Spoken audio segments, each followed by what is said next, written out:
고린도전서 말씀을 살피다가 오늘은 고린도후서 말씀으로 본문을 삼게 되었는데요.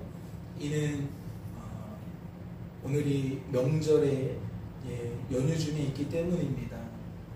기도할 때도 말씀을 드렸지만 어떤 분들은 이미 고향을 방문하시고 여행지로 떠날 수도 있고, 어떤 분은 지금 고향을 방문하기 위해 내려가고 있을 수도 있고, 어떠한 분은 이미 고향에 내려가 있는 상태일 수도 있겠죠.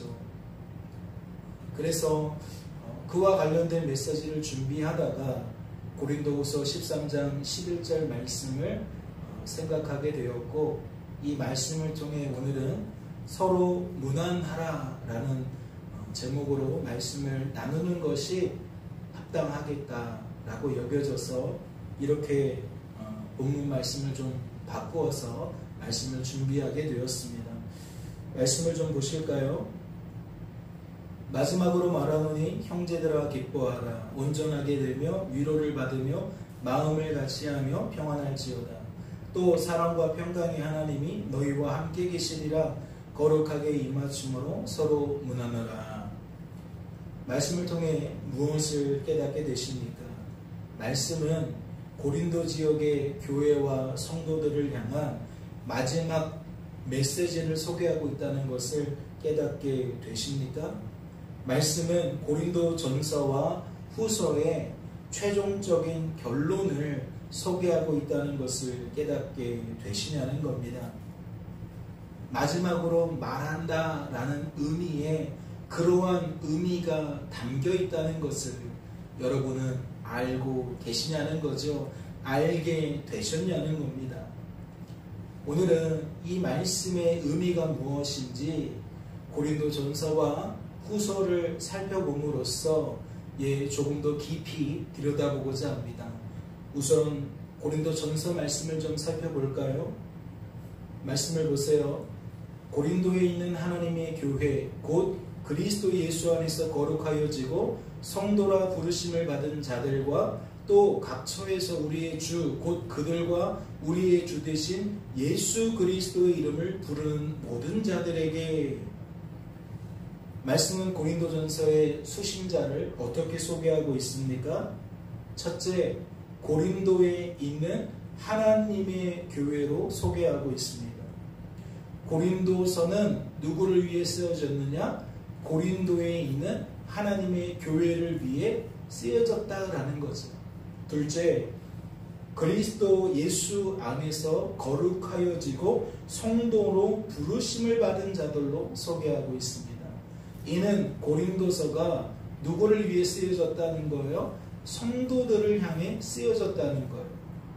셋째, 각처에서 우리의 주 곧 그들과 우리의 주 되신 예수 그리스도의 이름을 부르는 모든 자들로 소개하고 있습니다.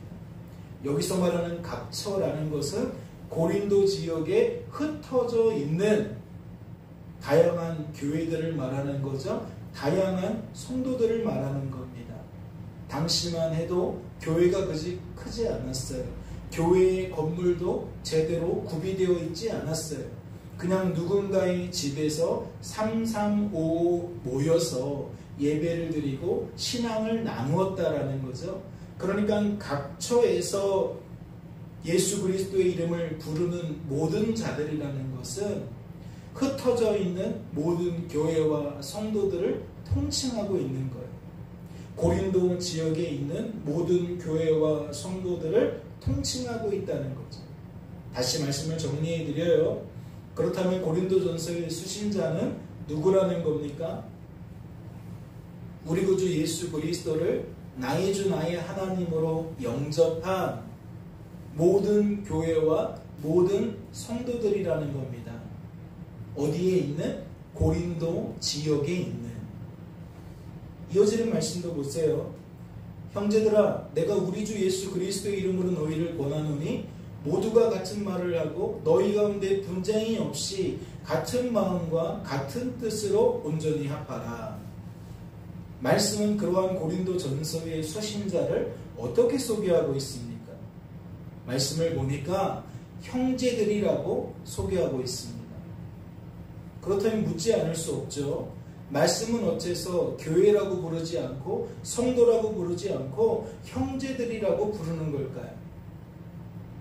조금 전에 우리들이 살펴본 말씀 속에서는 형제들이라는 단어가 없어요. 그런데 10절 말씀을 보니까 어떠한 단어가 있어요? 형제들이라는 단어가 있어요. 왜 그렇죠?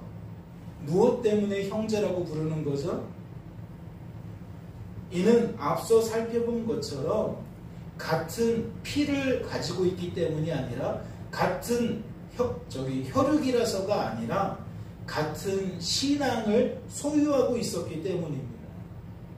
고린도 전서를 기록하는 사람이나 고린도 전서를 통해 하나님 말씀을 듣게 되어지는 사람들이 동일하게 우리 구주 예수 그리스도 안에서 무엇으로 부르심을 받았다? 성도로 부르심을 받았다.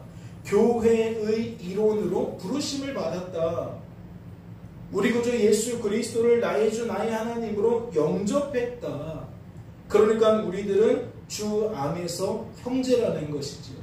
같은 신앙을 공유하고 있는 공동체라는 겁니다. 가족이라는 것.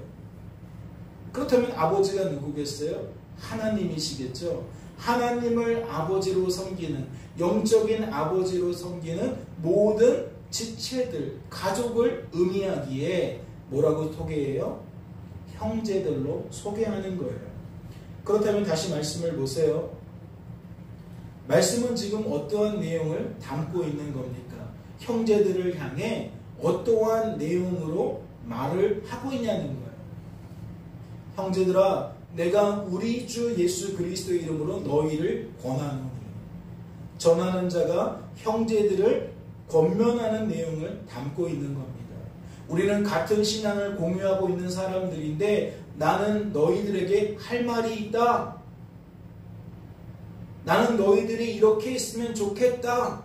라고 권면하는 내용을 담고 있다는 거죠. 그렇다면 묻지 않을 수 없어요. 전하는 사람은 무엇 때문에 권면하게 된 걸까요? 전하는 사람은 무엇 때문에 이와 같은 내용을 그들에게 말할 수밖에 없었냐는 거예요. 말씀을 보세요. 모두가 같은 말을 하고 너희 가운데 분쟁이 없이 같은 마음과 같은 뜻으로 온전히 합하라. 무엇 때문인 것 같아요? 고린도 지역의 교회와 성도들은 분열되었기 때문인 것 같아요. 그러니까 왜 이런 말을 하느냐는 거죠. 같은 말을 하고 있는데, 분쟁이 없는데, 같은 마음과 같은 뜻으로 온전히 하나 되어 있는데, 그러한 상태에 있는 그들을 향해 이와 같이 말할 필요가 있어요? 같은 말을 하십시오. 분쟁이 없어야 합니다. 같은 마음과 뜻을 가지고 하나 되어야 합니다. 라는 말을 할 필요가 있냐는 거예요. 굳이 잘하고 있는데 그럴 필요가 없잖아요. 다시 말씀을 드려요. 전하는 자는 어째서 이와 같은 권면의 내용을 소개한 겁니까? 이는 그들이 이와 같은 삶을 살고 있었기 때문입니다. 즉, 같은 말을 하고 있지 않았다는 거죠.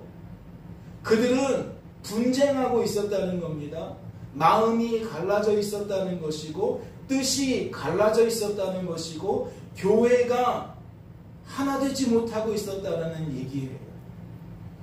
각자가 자기의 뜻을 주장하며 지내고 있었다는 거죠. 말씀을 보세요.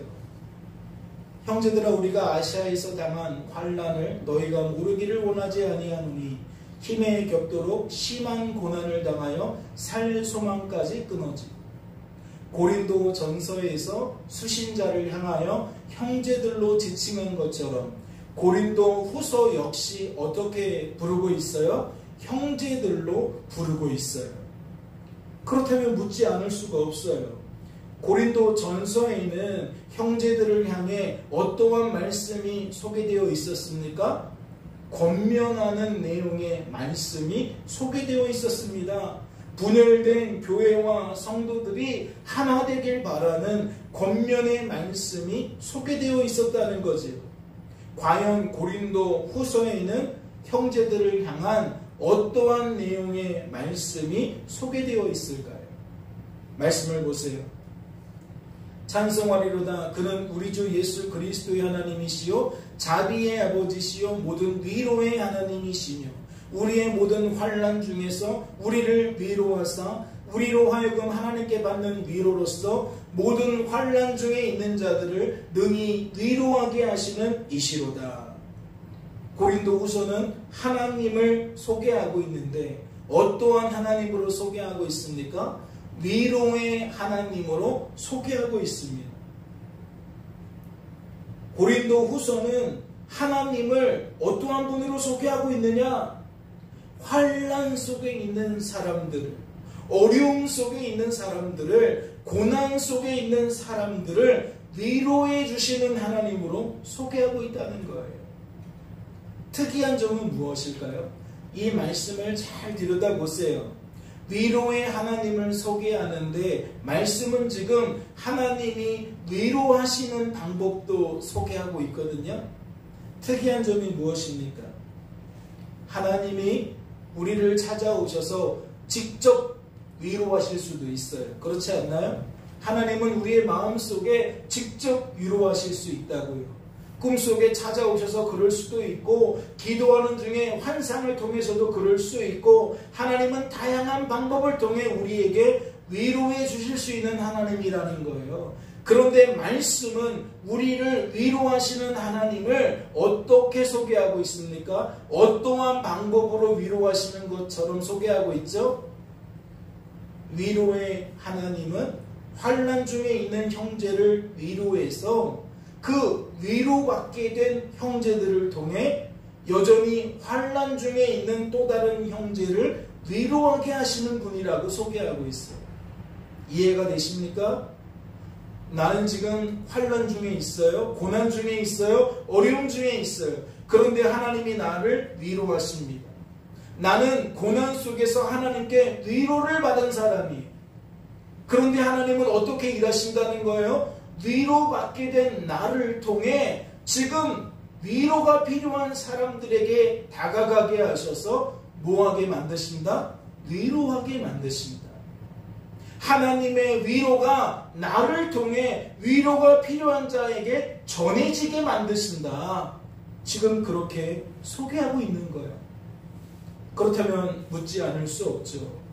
전하는 자는 무엇 때문에 이와 같은 내용을 소개하고 있는 걸까요? 이것이 고린도 후서의 수신자인 형제들과 관계가 없을까요? 우리가 조금 전에도 살펴보았지만 그렇게 권면한 까닭은 그 권면이 고린도 전서의 수신자인 그들에게 필요했기 때문이에요. 이는 무엇을 방증하는 거예요? 고린도 후서에서 이와 같이 위로하시는 하나님을, 하나님이 위로하시는 방법을 소개하신 까닭은 이 내용이 고린도 후서의 수신자에게 필요했기 때문이라는 거죠. 말씀을 보세요. 그리스도의 고난이 우리에게 넘친 것 같이 우리가 받는 위로도 그리스도로 말미암아 넘치는도다. 우리가 환난 당하는 것도 너희가 위로와 구원을 받게 하려는 것이요 우리가 위로를 받는 것도 너희가 위로를 받게 하려는 것이니 이 위로가 너희 속에 역사하여 우리가 받은 것 같은 고난을 너희도 견디게 하느니라. 말씀을 통해 무엇을 깨닫게 되세요? 그 이유가 무엇인지 깨닫게 되세요? 전하는 자는, 즉 고린도 후서를 통해 위로의 말씀을 전하는 자는 주 안에서 형제된 자로서 위로의 하나님께 먼저 위로를 받은 사람입니다. 그리고 그 전하는 자는 자신이 받은 위로를 가지고 지금은 무엇하고 있는 거예요? 고린도 후서의 수신자인 형제들을 위로하고 있는 거예요. 그렇다면 이것은 무엇을 나타내는 거죠? 고린도 전서는 권면의 말씀이 가득 담겨 있다면 고린도 후서는 위로의 말씀이 가득 담겨 있다는 거예요.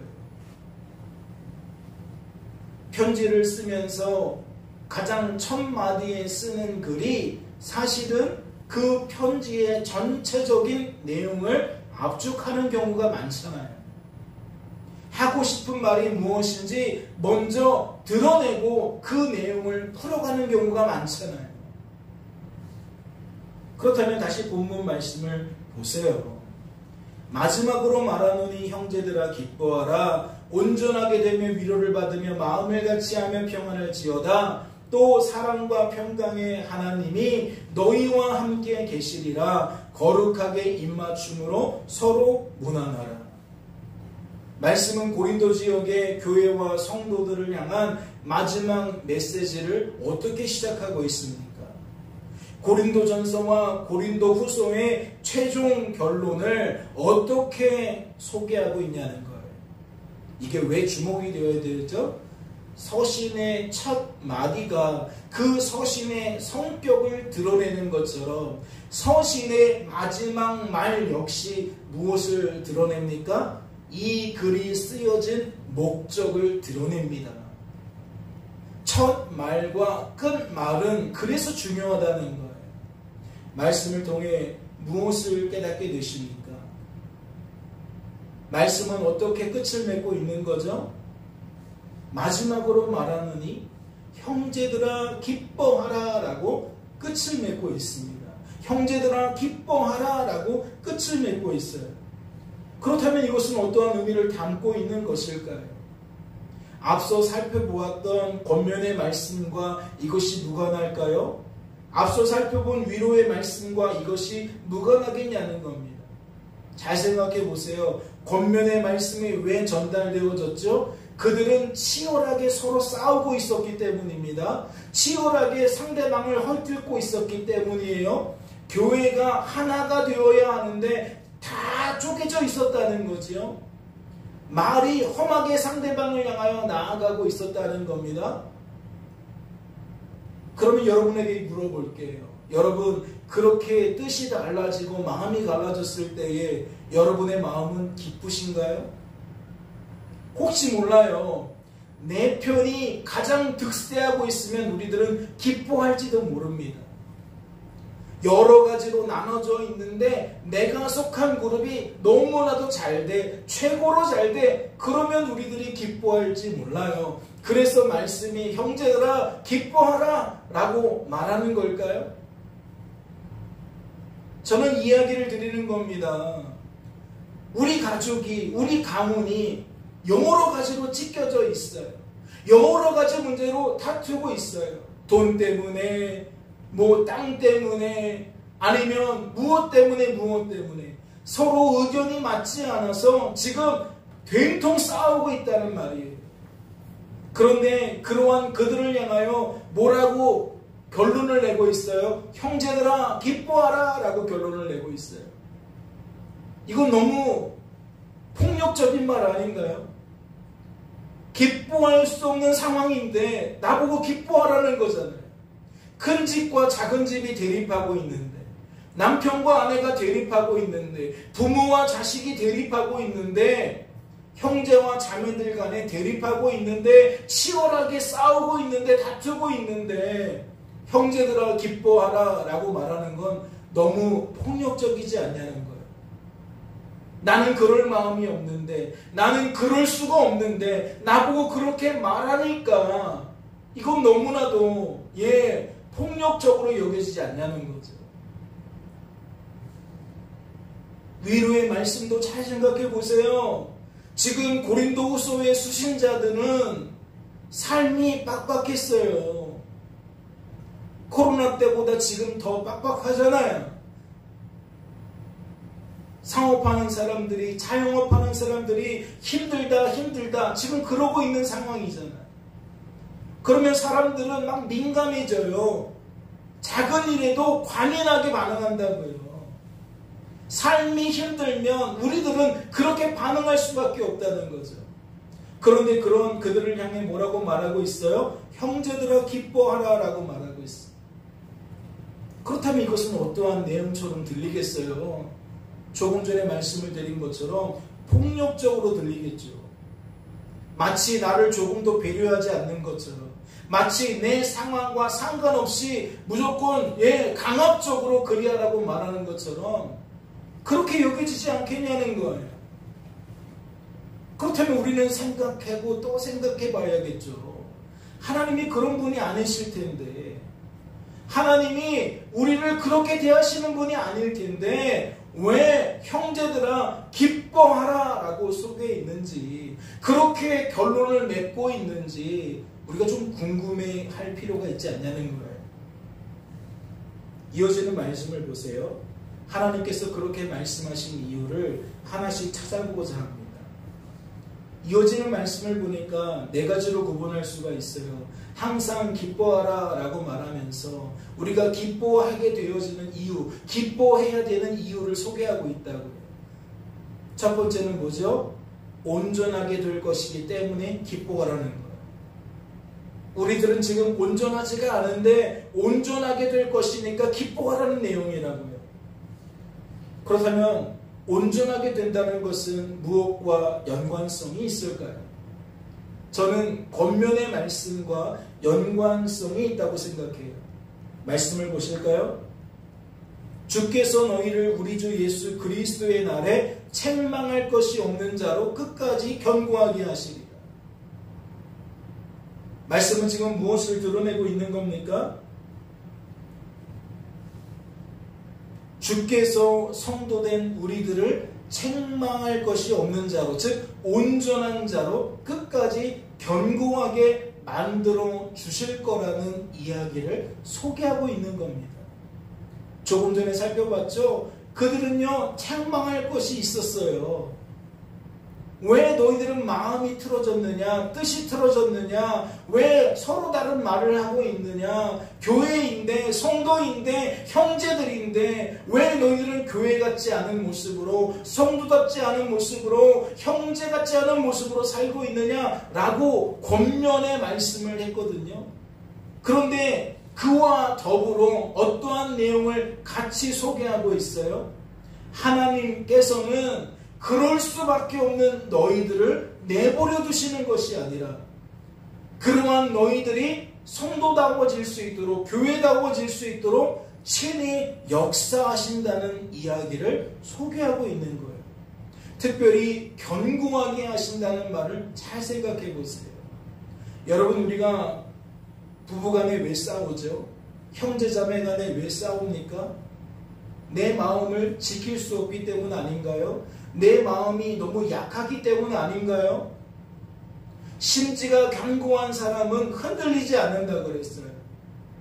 누가 한마디 했다고 해서 삑 하고 삐지는 게 아니라, 누가 한마디 했다고 해서 바로 불뚝 화를 내는 것이 아니라, 심지가 견고한 사람은 그럴 수 있지 받아 넘길 수 있다는 거예요.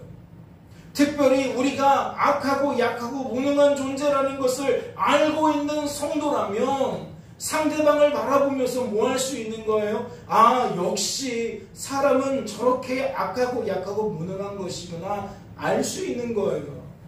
그런데 우리가 발끈하는 이유가 뭐예요? 우리가 쉽게 토라지는 이유가 무엇입니까? 우리가 화가 나고 짜증이 나는 이유가 무엇입니까? 어느 순간 사람을 그러한 존재로 여기지 않기 때문이죠. 저 사람은 말을 저렇게 하지 않을 수 있는데 왜 나에게 저렇게 하는 것일까? 라고 생각이 되어지니까 화가 나는 거 아닙니까? 저 사람이 마치 나를 무시하고 싶어서 무시하는 것처럼 여겨지니까 내가 화가 나고 짜증이 나는 거 아니냐고요. 다시 말해, 우리는 우리의 마음이 견고하지 않다는 것을 빨리 인정해야 되는데 이것을 자꾸 잊어버리니까 뭐예요? 쉽게 마음이 요동하게 되어진다는 거예요. 그런데 오늘 말씀은 어떻게 소개하고 있는 겁니까? 너희들은 그럴지라도 하나님은 그러한 너희들을 어떻게 만들어주신다? 끝까지 견고하게 만들어주신다는 거예요. 사람을 미워하게 되고 사람을 향해 분노하게 되어졌을 때에 하나님은 우리를 내버려 두시는 것이 아니라 권면의 말씀을 통해서 사람이 어떠한 존재인지를 깨닫게 하시고, 권면의 말씀을 통하여 그러한 하나님, 나를 죄에서 벗어나게 만들어 주실 하나님을 바라보고 의지하고 자랑하게 만드신다는 거죠. 그러니까 우리가 조금 전에 살펴보았던 온전하게 될 것이니 기뻐하라 라는 내용은 어떠한 속뜻을 담고 있는 거예요?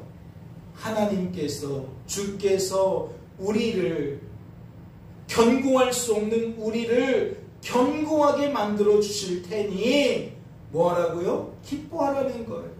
온전할 수 없는 우리들을 하나님께서 끝까지, 즉 날마다 끊임없이 온전하게 만들어 주실 것이니 기뻐하라는 것이죠. 하나님 때문에 우리들은 온전한 존재가 되어질 것이니 기뻐하라는 거예요. 그렇다면 두 번째는 무엇입니까? 위로를 받게 된다고 소개하고 있는데, 위로를 받게 된다는 것은 무엇과 연관성이 있겠어요? 조금 전에 우리가 살펴본 그 단어 그대로잖아요. 말씀을 보세요. 그리스도의 고난이 우리에게 넘친 것 같이 우리가 받는 위로도 그리스도로 말미암아 넘치는도다. 고난 중에 있는 우리들에게 무조건 폭력적으로 기뻐하십시오라고 말하는 게 아니었어요. 온전할 수 없는 우리들에게 그냥 폭력적으로 온전해야 된다라고 말하는 것이 아닌 것처럼 고난성에 있는 우리들을 무조건 기뻐하라고 말하는 게 아니었다고요. 이는 어떠한 약속이 담겨 있는 겁니까? 고난이 우리에게 넘치면 넘치는 대로 위로도 우리에게 넘칠 것을 말하고 있는 거예요. 즉 내가 지금 물질 때문에 힘들다면, 사람과의 관계 때문에 힘들다면, 질병의 문제 때문에 힘들다면, 그러한 형편 속에서 나를 찾아오셔서 나를 위로해 주실 하나님을 기억하며 뭐하라는 거예요? 기뻐하라는 거예요. 그러니까 기뻐하라는 내용은 이 두 가지만 살펴보아도 무엇이 아니라는 걸 알 수 있어요? 폭력적인 내용이 아니라는 것을 알 수 있어요.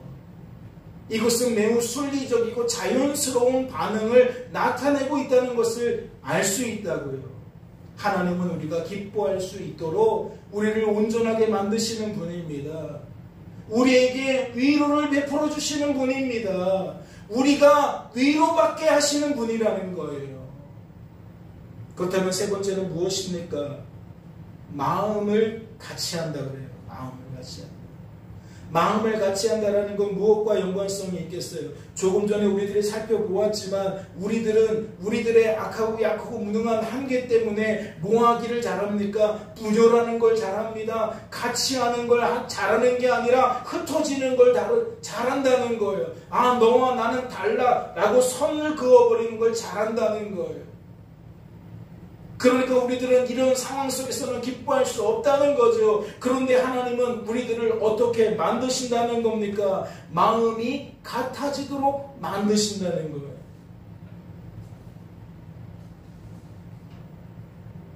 이해가 되십니까? 조금 전에 우리들은 이 말씀을 살펴보았죠. 하나님이 하시는 일이 무엇입니까? 우리를 끝까지 견고하게 만들어주시는 분입니다. 그러면 이 견고하게 만들어주신다는 말에는 무엇도 내포되어 있는 겁니까? 온전하게 되어진다는 의미와 더불어 마음을 같이 하게 된다는 의미도 담고 있는 겁니다. 내 뜻을 우리가 꺾어줄 수 있습니까? 부모와 우리 자녀의 생각이 다른데 이게 같아질 수 있나요? 배우자 간에 서로 의견이 충돌하는데 같아질 수 있나요? 형제 간에, 자매 간에 의견이 서로 다른데 같아질 수 있나요? 그게 쉬웠다면 유산 때문에, 재산을 팔아서 나누는 것 때문에 다툴 일이 없지요. 서로 마음이 다르니까, 뜻이 다르니까 그 돈이 뭐라고 돈 때문에 우리가 싸우는 거잖아요. 내가 더 조금 더 가져야 되겠기에 우리는 불편한 모습으로 상대방을 대할 수밖에 없다는 겁니다. 그런데 오늘 말씀은 무엇을 내포하고 있어요? 그러한 우리들의 한계를 하나님께서 뛰어넘게 만드실 것이다 라는 이야기를 담고 있는 거예요.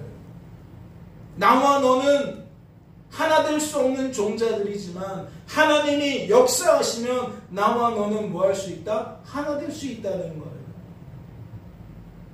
이는 우리가 소중하게 여기는 돈보다 무엇이 더 가치 있습니까? 하나님이 가치 있으니까. 복음이 가치가 있으니까. 하나님이 아닌 것을 향하여 우리가 예전처럼 목숨 걸고 덤비지 않는다는 거예요. 내가 저 아이보다 더 칭찬을 받아야 되고, 내가 저 아이보다 더 용돈을 많이 받아야 되고, 내가 저 아이보다 이러한 마음이 우리 안에서 스스로 꺾여질 수는 없지만 하나님 때문에 꺾여진다는 거죠. 그러니까 뭐하게 되어진다? 마음과 마음이 연결되어진다. 마지막을 볼까요? 마지막을 보면 뭐가 등장하고 있습니까? 평안하게 될 것을 소개하고 있습니다. 우리가 왜 기뻐해야 되느냐? 하나님 때문에 우리들은 평안을 누리게 될 것이기 때문에 기뻐하라는 얘기죠. 그렇다면 이것은 무엇과 연관성이 있을까요? 예, 이것은 위로의 말씀과 연관이 있습니다. 말씀을 보세요. 형제들아, 우리가 아시아에서 당한 환난을 너희가 모르기를 원하지 아니하노니 힘에 격도록 심한 고난을 당하여 살 소망까지 끊어지고 우리는 우리 자신의 사형 선고를 받은 줄 알았으니 이는 우리로 자기를 의지하지 말고 오직 죽은 자를 다시 살리시는 하나님만 의지하게 하심이라. 말씀은 살 소망까지 끊어지는 상황 속에서 사형 선고를 받은 것 같은 절박한 상황 속에서 우리들은 뭐하게 된다? 비로소 자기를 의지하지 않게 되는, 오직 하나님만 의지하게 되는 변화를 경험하게 된다. 위로의 하나님은 그 절박한 환경 속에서, 그 긴급한 상황 속에서 우리를 찾아오셔서 우리를 그와 같이 변화시켜 주신다라고 위로의 말씀을 전하고 있는 겁니다. 하나님을 전적으로 의지하지 않는 이상 우리가 진정한 평안을 누릴 수 있나요? 위장된 평안은 누릴 수 있습니다. 거짓된 평안은 누릴 수 있습니다. 일시적인 평안은 누릴 수 있습니다. 하지만 우리들은 진정한 평안을 모르고 살 겁니다. 가족 간에도 그러한 모습들이 팽배하지 않습니까? 다 화약을 하나 품고 있어서 겉으로 보기에는 별거 없이 그냥 평안한 모습인데, 만약 누군가가 말실수 한번 잘못하면, 행동 하나 잘못하면 이것이 동화선이 되어져서 막 폭발하게 되어지는 거죠. 온 가족이 시끄럽게 되어지는 겁니다. 그러니 뭐 하는 거예요? 가급적이면 말을 줄이는 거죠. 가급적이면 덜 만나는 거죠. 왜? 자주 만나다 보면 말실수가 하게 되어지고, 말실수를 하게 되어지면 의가 상하게 되니까 그리 되어진다는 겁니다. 그러니 뭐라고 설명을 드린 거예요? 이건 진정한 평안이 아니라 거짓된 평안이고 위장된 평안이라고 말씀을 드리는 거예요. 사랑하는 성도 여러분, 자기를 의지하면 진정한 평안을 누릴 수 없습니다. 내가 살아있는데, 각자가 살아있는데 부딪히는 결과가 나타날 수밖에 없다는 거죠. 마음의 평안을 이룰 수가 없다는 겁니다. 진정한 평안은 무엇으로 오느냐? 나를 의지하지 않게 되어질 때에, 오직 하나님만 의지하게 되어질 때에 비로소 누리게 되어지는 겁니다. 과연 우리들이 그리할 수 있을까요? 우리들은 그리할 수 없겠죠. 그런데 말씀이 왜 이러한 내용을 소개하고 있습니까? 왜 이러한 내용으로 우리를 위로하고 있는 겁니까? 우리는 그럴 수 없지만 하나님은 우리들로 하여금 그리하도록 만드시기 때문입니다. 권면의 말씀을 통해, 위로의 말씀을 통해 우리를 그렇게 만드시기 때문에 성경은 이 내용을 고린도전서와 후서의 최종 결론에 담고 있다는 거지. 이어지는 말씀을 보세요. 또 사랑과 평강의 하나님이 너희와 함께 계시리라. 바로 이 말씀이 지금까지 우리가 살펴본 내용을 함축하고 있는 겁니다. 사랑의 하나님이 우리와 함께하고 있는 게 왜 중요합니까? 평강의 하나님이 우리와 함께하고 있는 것이 왜 중요합니까? 사랑의 하나님이, 평강의 하나님이 교회와 함께 하시며 성도와 함께 하시며 교회를, 성도를 온전하게 만드시기 때문입니다. 위로를 받게 하시기 때문입니다. 마음을 같이하게 만드시기 때문입니다. 평안하게 만드시기 때문입니다. 형제들아 기뻐하라. 무엇 때문에? 사랑과 평강의 하나님이 너희와 함께 하시기 때문에. 그분은 졸지도 주무시지도 않으며 하나님의 뜻을 이루실 텐데, 그분은 어떠한 뜻을 이루시느냐? 우리를 끝까지 견고하게 하시는 뜻을 이루신다는 거죠.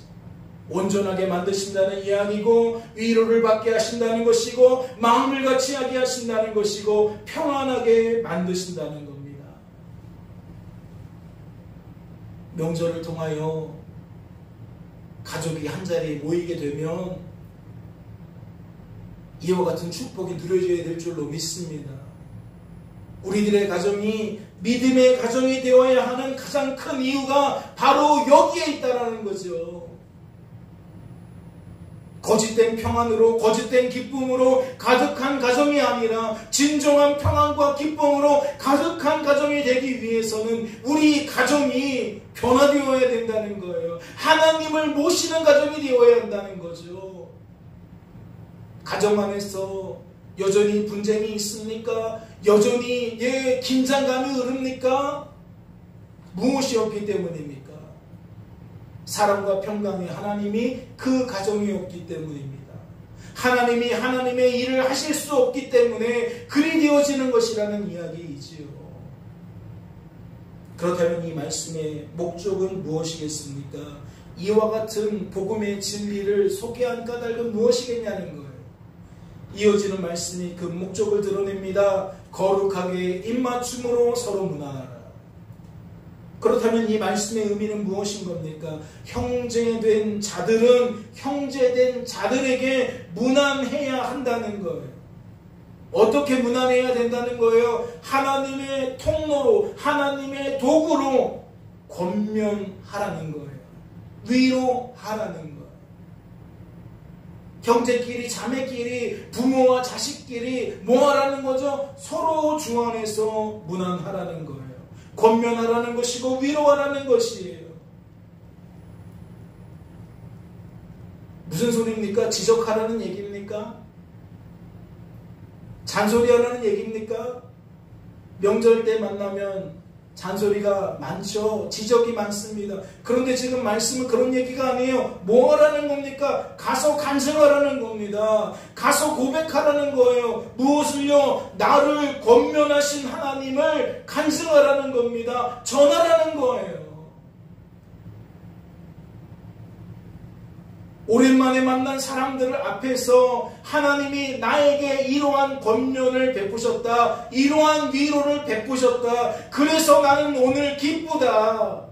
하나님 때문에 내가 온전하게 되었기에, 내가 마음을 같이하게 되었기에, 위로하게 되었기에, 평안하게 되었기에 나는 기쁘다. 그 간증을 하라는 거예요. 나를 권면하시고 위로하신 하나님을 친구에게 말할 수 있어야 된다는 거예요. 믿지 않는 부모님에게 말할 수 있어야 된다는 거예요. 믿지 않는 친척들에게 말할 수 있어야 한다는 거죠. 무엇 때문에 그리하라는 겁니까? 나를 통해 형제를 권면하실 하나님을 기대하며 그리하라는 겁니다. 간증하는 나를 통해, 권면의 말씀을 전하는 나를 통해, 위로의 말씀을 전하는 나를 통해 우리의 가족을, 친척을, 친구를 위로해 주실 하나님을 기대하며 그리하라는 거예요. 그렇다면 형제들을 위해서만 문안해야겠습니까? 우리 가족 중에 교회 다니는 사람들만 골라서 그리해야 되겠냐는 거예요. 예수 믿는 친구들 앞에서만 그리해야겠냐는 거죠. 그렇지 않습니다. 형제 될 자들을 위해서도 무난해야 될 줄로 믿습니다.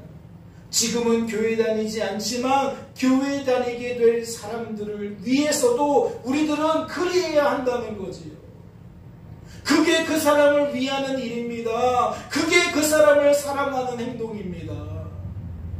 아우, 어떻게 그럴 수 있어요? 저 친구 나름의 그것이 있는데 제가 어떻게 그것을 함부로 그럴 수 있어요? 그건 배려가 아닙니다. 그건 사랑이 아닙니다. 이건 마치 그에게 거짓된 평안 속에, 거짓된 기쁨 속에, 그 긴장감 속에 살도록 내버려두는 것과 마찬가지입니다. 인생의 한계는 정확합니다. 명확합니다. 우리가 복음을 전해야 되는 이유, 내가 받은 은혜를 나누어야 하는 이유는 하나님께서 우리 인생을 붙들어주지 않으면 우리 인생들은 결코 온전해질 수 없기 때문입니다. 위로받을 수 없기 때문입니다. 진정한 평안을 누릴 수 없기 때문입니다. 바라기는 근본 명절을 통하여 서로 무난하실 수 있기를 소망합니다. 가족 간에 서로 무난하실 수 있기를 소망합니다. 배우자와 부모 자식 간에 그리할 수 있기를 소망합니다. 악하고 약하고 무능한 나의 다됨을 고백할 수 있었으면 좋겠어요. 용서를 구할 수 있는 일이라면 용서를 구할 수 있었으면 좋겠어요. 상대방을 지적하고 잔소리를 앞세우는 것이 아니라 내가 받은 은혜를 나눌 수 있기를 소망합니다. 그리하여 형제들아 기뻐하라라는 말씀과 같이 우리들이 더욱 기쁨이 충만해질 수 있기를 소망하고, 우리가 기쁨이 충만한 것처럼 이제 그들도 함께 기쁨이 충만케 되어지는 은혜가 있기를 주님의 이름으로 소망합니다. 잠시 기도합니다. 하나님 아버지 감사합니다. 우리가 우리의 입술로 무엇을 내야 합니까? 허망한 말들을 쏟아내는 입술이 되어야겠습니까? 그렇지 않습니다. 성도된 우리들의 입술은 하나님을 자랑하는, 복음을 증거하는, 사랑과 평강의 하나님을 소개하는 입술이 되어야 될 줄로 믿습니다.